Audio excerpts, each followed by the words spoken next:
Hi guys, welcome back to another episode of the Storytime Society.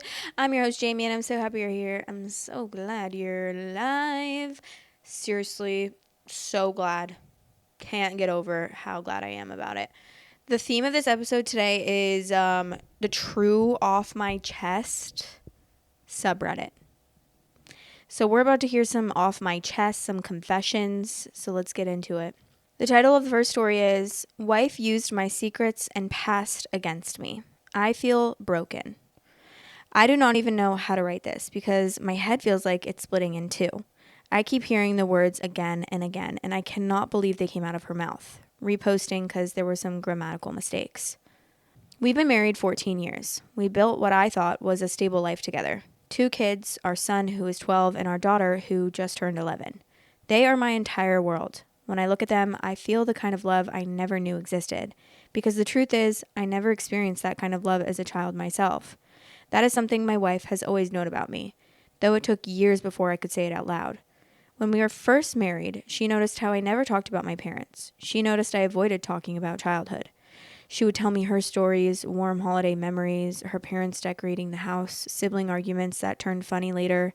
I would just nod and smile. She told me she wanted to understand me better, to really know me. Over the years, she kept pressing, until one day she begged me to open up. So I did. 7 years ago, I finally told her everything. I told her I was never meant to be here. I was the 4th child after 3 siblings, a failed contraception baby, an accident. That's the word my parents used. They reminded me constantly that they did not want me. It was not subtle. It was not hidden. It was spoken outright. I told her about the amusement park when I was 9, the day that they tried to get rid of me. They left me behind on purpose. I knew it, even at that age. They thought I would panic, wander off, and disappear. What they didn't expect was that I had already memorized the road home. Hours later, they acted like it had been a mistake, like they lost me in the crowd, but I knew what it was. I knew what they had intended. I told her about the night my father wrapped his hands around my throat and squeezed until the world went dark at the edges. I couldn't breathe. My head felt like it was about to explode. To this day, I don't know why he let go. Maybe my mother walked in. Maybe something inside of him pulled him back at the last second. Whatever it was, I lived. Barely, but I lived. I told her about the food, how some nights everyone else ate and I sat there watching. Not because we were poor, we had enough, but because I was excluded. If they bought something good, they shared it amongst themselves, never with me. I remember sitting at that table as a child, stomach empty, watching them laugh while I pretended not to exist. I told her how they never missed a chance to remind me that I was an accident. My parents said it, my siblings picked it up, it became the running joke. That I shouldn't exist, that I was the mistake that they couldn't erase. I told her how, once they admitted they had planned to abort me but never went through with it, they said it with no hesitation, as if it were a casual piece of trivia, and not a dagger to my chest.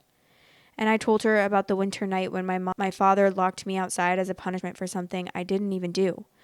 I was maybe 10. It was freezing. I stood out there shivering, crying, my teeth rattling. I honestly thought I wouldn't make it through the night. A neighbor eventually saw me and banged on the door until my mother opened it. That neighbor probably saved me. Those are the things I poured out to my wife. It wasn't easy. I remember shaking as I said them. I remember how exposed I felt, like I had ripped open scars I had carefully hidden for years. She hugged me after. She told me she was glad I trusted her. She promised she would never throw those things back at me. Last night she broke that promise. We argued. It was stupid. It started with our son's homework. She said I was too soft on him, that I let things slide. I said she was too harsh. It escalated. We were both defensive, one of those arguments where you forget the point and just keep trying to win. And then she said it. She looked me straight in the eyes and said, maybe my father should have finished what he started that night. I don't even deserve to have a family, let alone children. That maybe it would have been better if I had not survived. That I was never wanted anyways, and I was the one who told her so. I froze. I actually thought for a second that I misheard her, but she said it again, calmly, as if she believed she was simply pointing out a truth. I cannot describe what it did to me. I have had cruel things said to me before in my life. I've been insulted, mocked, belittled. I know how to brush words off, but this was different. This was the one person I let into the deepest part of me. She took my pain and turned it into a weapon. I just stood there in silence. I didn't even yell back. I couldn't. It felt like something shattered inside of me. The rest of the night, I barely spoke. She acted normal, like nothing had happened. I went to the spare bedroom and stayed there. I laid awake the entire night, hearing her words over and over, blending with my parents' voices from years ago. Their cruel jokes, their reminders that I was unwanted, all coming back with her voice layered on top. I thought about the rage I carried as a teenager, how I used to wish my mother would die painfully. I thought those feelings were buried deep, but last night she dug them up and threw them right back at me. I cannot move past it. This morning she was cheerful, as if none of it had happened, and I could barely look at her. All I could think was that something inside me had broken. I don't know if it can ever be repaired. Now I'm sitting here thinking about divorce, or at least separation. I do not even know how to start. I do not know what lawyer to call. I do not know how to explain to the kids why their parents are breaking apart. Part of me wonders if I'm overreacting, if this is just a fight gone too far. But I know myself. I know I'm not overreacting, because I cannot imagine ever forgetting what she said. Usually I move on from almost anything. I swallow pain, bury it, keep going. But this is not something I can just swallow. This is different. She went to the deepest wound I have and drove the knife in. I need to say this clearly. I need validation. I need someone to tell me I'm not crazy for feeling this broken. I need condolences because I feel like I'm spiraling, replaying her words in my head. I thought my past was behind me. I thought I had buried it and moved on. Last night showed me that I was wrong. It's not buried. It's alive, and it can be used against me by the very person I trust the most. And I do not know how I could ever forget that. She's the literally bane of my existence. That's like, you must hate your husband. Like, you must truly hate your husband, because who in the world? This is literally like, I actually don't understand why she hasn't divorced him yet if she hates him so much, because that's the craziest thing you could ever do. That is actually made me so sad reading that, what he went through as a kid. There's so many terrible things that he had to go through as a child, being abused emotionally, mentally, physically, and basically acting like he wasn't there, like he was nothing. Like, no, I cannot believe she actually said that. Like, in the worst of fights, I can never imagine saying that to my partner. I could never. I've never truly thought, like, if me and my partner are arguing about something, never once have I thought that I need to, like, say something that is going to make him feel put down, or like feel bad about himself, or feel like he's like unworthy, or not freaking worthy of living. I feel like, I'll give an example of like when I was little and like with my siblings. I feel like not this freaking harsh, not this crazy and harsh, but you know when like you're in a fight with your siblings when you're little and like it was just you guys are like arguing, and then you just want to say like something mean to them, like, okay, well, you're ugly or you're stupid or something. Like, you want to say something mean like that, like something not like your father should have finished the job, but something like freaking child's play compared to what this girl said.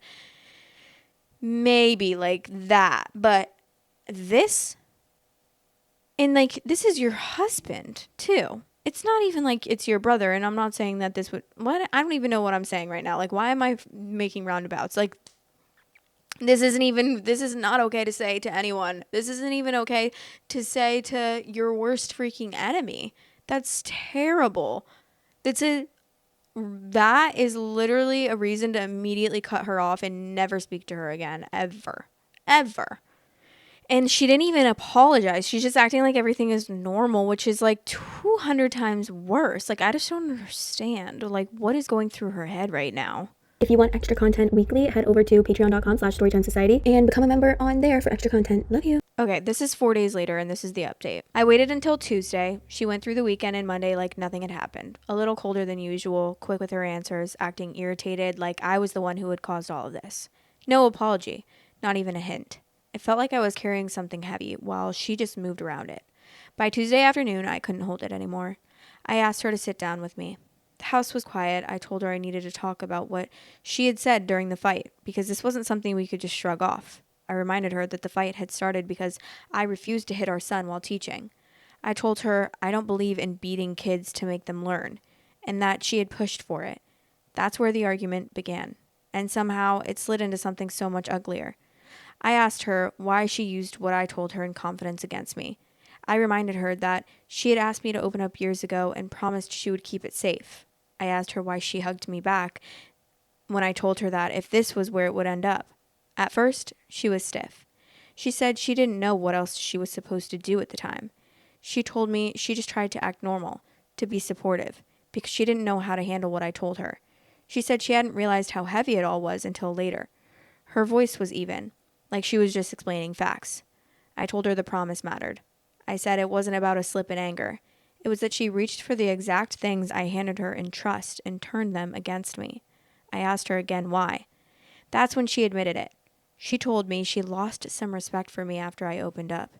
I asked what that meant. She said it wasn't one detail. It was the whole picture. She said she had always seen me as solid, someone who could carry weight without bending, the person she leaned on.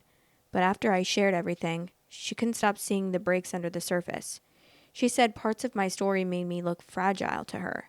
Some of the darker pieces, the way those years sat inside me, gave her an uneasy feeling she couldn't shake. Seeing me tear up and feel so nervous and like a wreck made her look very differently at me. She actually used the word ick. She said sometimes when she remembered those things, it got in the way of how she looked at me. I asked if that meant she thought less of me for surviving. She said it wasn't about surviving, it was about how it changed what she expected from me. She admitted she had built an image of me that didn't include those kinds of wounds, and once she knew, she couldn't put that image back. I asked her why she hugged me then, why she told me she wanted to know me fully. She said she didn't know what else to do in the moment. She didn't want to punish me for telling the truth.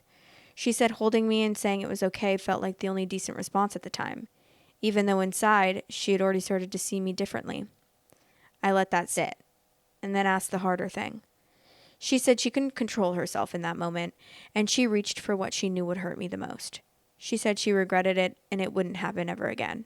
I also thought about how it might sound from the outside, like maybe I had dumped too much on her back then. But the truth is, I never sat her down and unloaded everything at once. I gave her my story the way she asked for it, piece by piece, only when she pressed me. If she wanted to know something, I answered. I didn't overshare, I didn't volunteer random details, and even then, she probably only heard a fraction of what I actually live with. What makes this worse is that I've been to therapy. I've done the work. I wasn't unloading on her because I couldn't carry it myself. The only reason she even heard those parts of me was because she demanded it. She insisted that I opened up, insisted she wanted the whole picture. She told me she wanted to know me fully, and I believed her. I trusted her enough to hand over things I never planned on saying out loud. That's why this betrayal feels so much heavier. It wasn't me blurting out things I couldn't control. It was me handing her pieces of myself because she begged for them and swore that she would hold them safe. And then she took those same pieces and cut me with them. It feels like giving someone your heartbeat because they said they would hold it close, and then watching them drive a knife straight through it. After she said all of that, I just sat there for a while. It was like I'd finally gotten the truth behind everything, but it didn't settle in cleanly. I wasn't shocked anymore, more so resigned.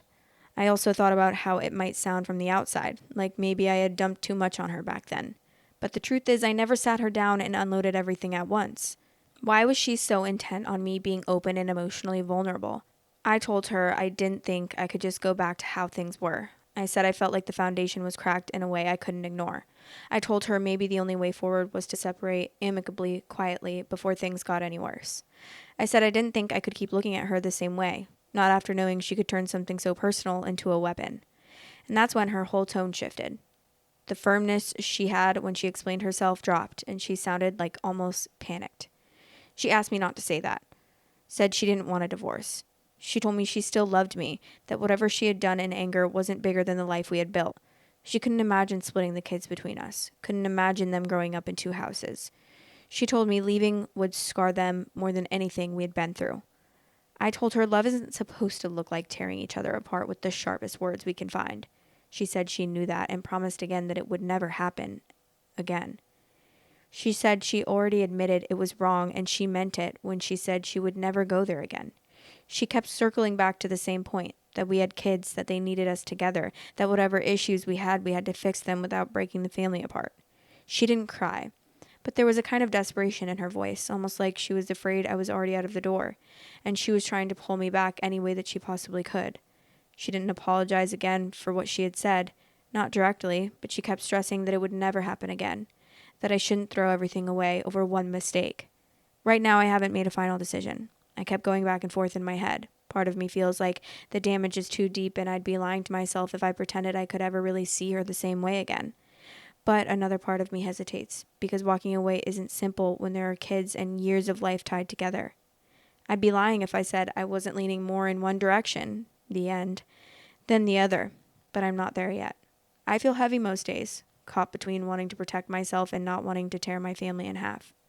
Some moments I think I know what I have to do, and then I second guess.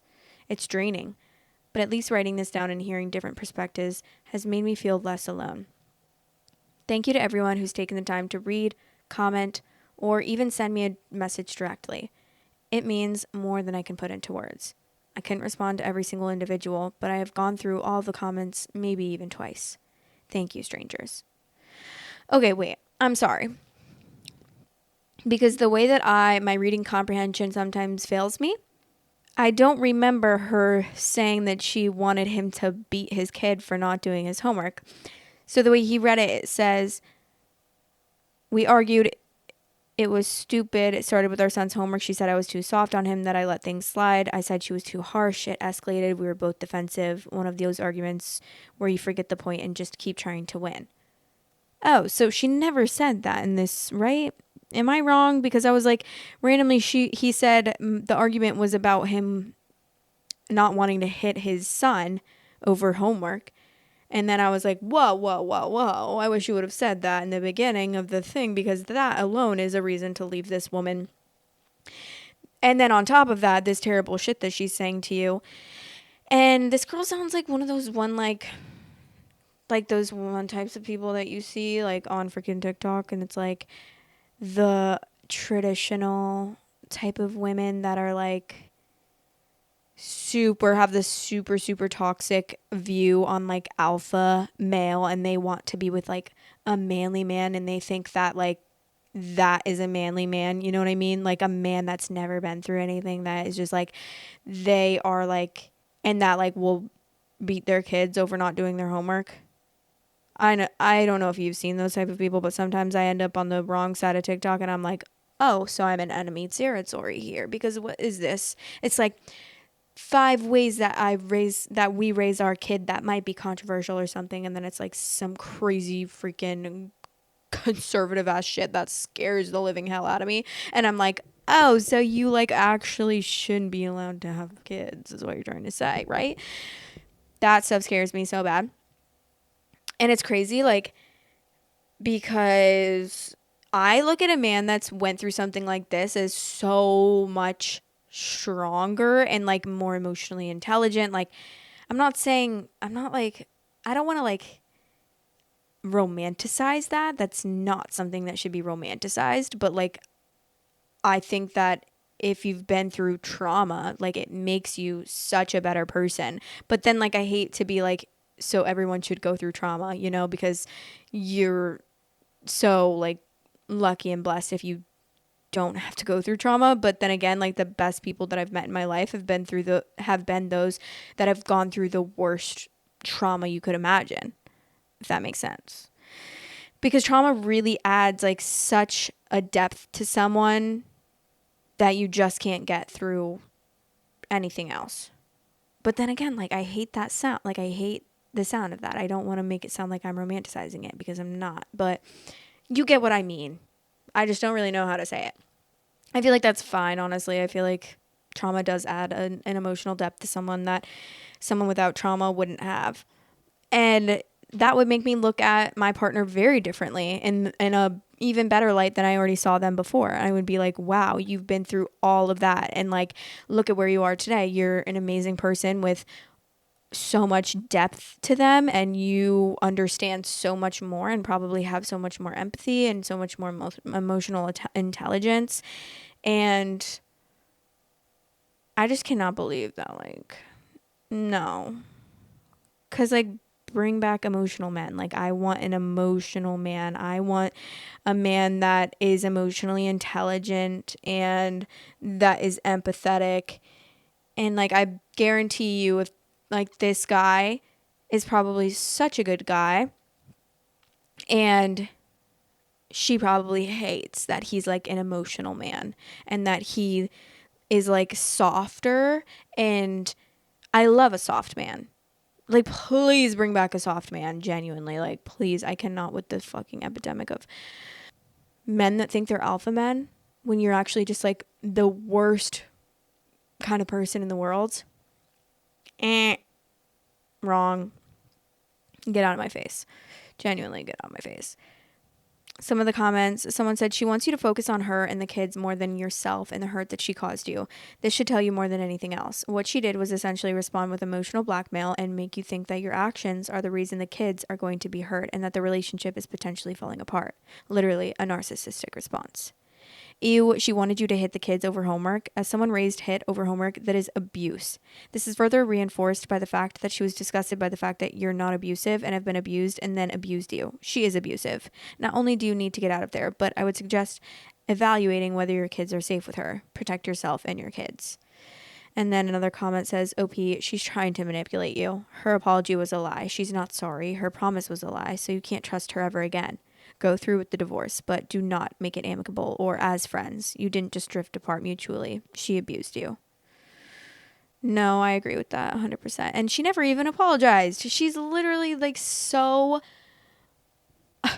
She's humiliating. She's embarrassing.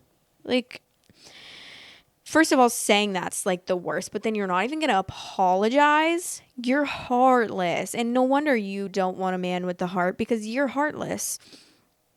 You need a man that like also doesn't have a heart, and you also shouldn't have rights to your kids, because you should not be able to have kids if you have that view. If you think that it's okay to hit kids, if you think that it's okay to hit a child over anything, I don't care what it's over. Nothing excuses that behavior. Nothing gives you the right to do that. No, that's abusive, period. Doesn't matter what it's over. Like, they could light your house on fire, and that still doesn't give you the right to hit your kids. Oh my God. Wait, I really wanted to talk to you guys about the documentary. Please watch it if you haven't already. Unknown Number. It's actually the most I saw clips all over TikTok about it, so I was like, I need to watch it, and I watched it yesterday on Netflix. And dude, this mother, insane. And first of all, can we please talk about the fact that she was saying cream? Like, she was like, your boyfriend doesn't want... She was saying that, texting this stuff to her own daughter as a catfish, if you haven't seen it. If you haven't seen this documentary. Texting her own daughter as a catfish, but like an unknown number. Like, acting like someone like in her school that hated her and was cyberbullying her for so long. And literally was saying to her, like, your boyfriend doesn't want your flat ass and tits. You're so like anorexic and disgusting. And she said, oh, this part's so weird. His D and fingers, my P and mouth, but like full DICKPUSSY. Sorry, I can't say it on here. I'm not a baby. I just can't say it on here. And then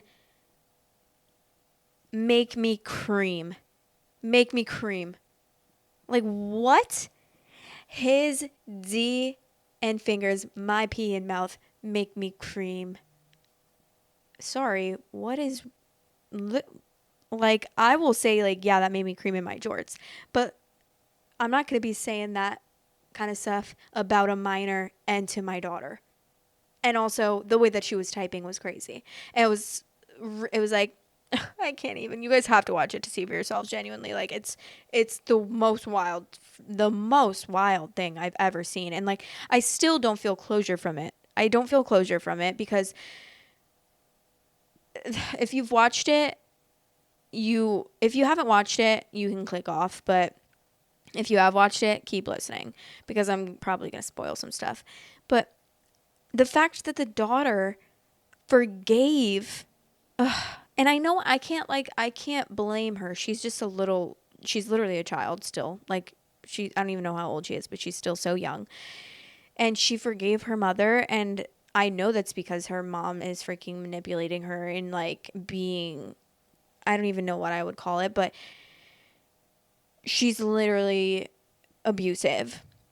And I just don't understand what has to go through. The guy at the end did explain it really well, like cyberbullying Munchausen. It's either that or like she's just incredibly jealous and insecure and like I don't know. It's so crazy like to even think about what is going on in someone's mind to be doing that to their own daughter for a year and a half, over a year. Like ew, it's crazy. She sent long ass messages too, like you're worthless. You need to like unalive yourself, like,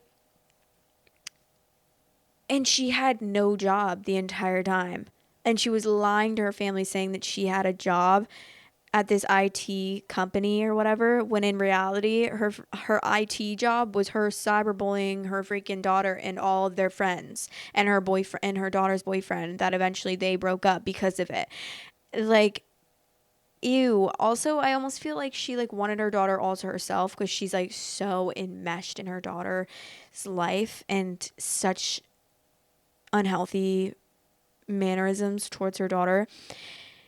I don't even know how to explain it. It's like a creepy obsession, but at the same time, it is kind of like Cyber Munchausen. Like she wanted her daughter to have something to like come to her about, and so that they could bond over it, if that makes sense.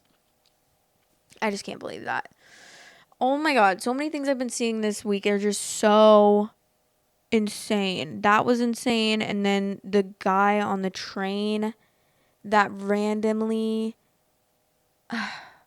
unalived the girl was sitting behind her, and she came and sat down and she was like on her phone, and then he literally gets up and unalives her.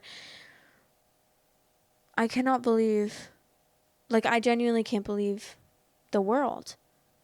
I'm like always wonder, is it like the media? Is it like we just have so much media at our fingertips, or is it just that like the world is getting more screwed up? Because honestly, like there if you think back, like the world was really screwed up, but just in different ways.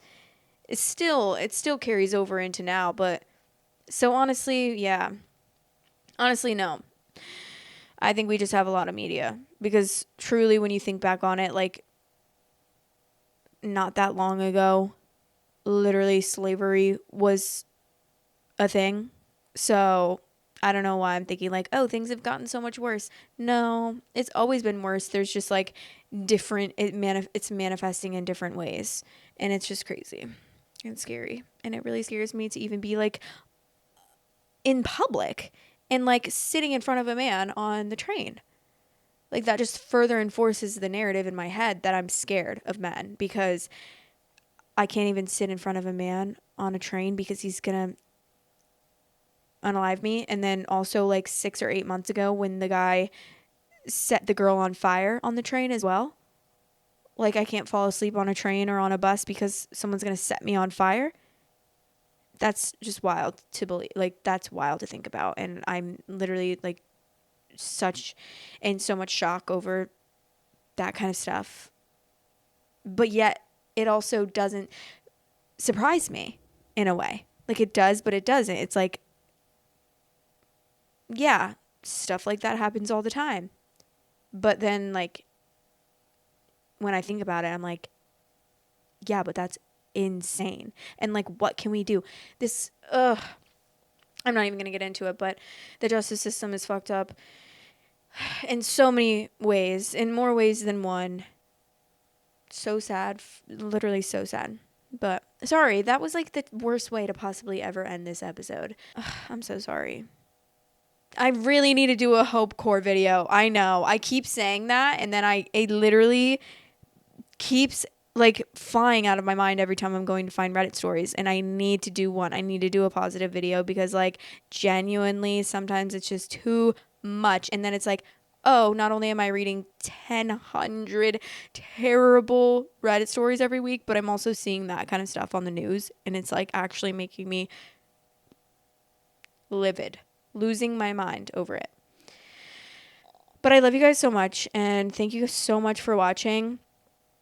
Please, like, go put on some, like, positive affirmations or, like, 438 high frequency noises. I don't know. I'd always be listening to high frequency noises because high frequencies, because it just, like, is so peaceful, and I feel like it helps me so much.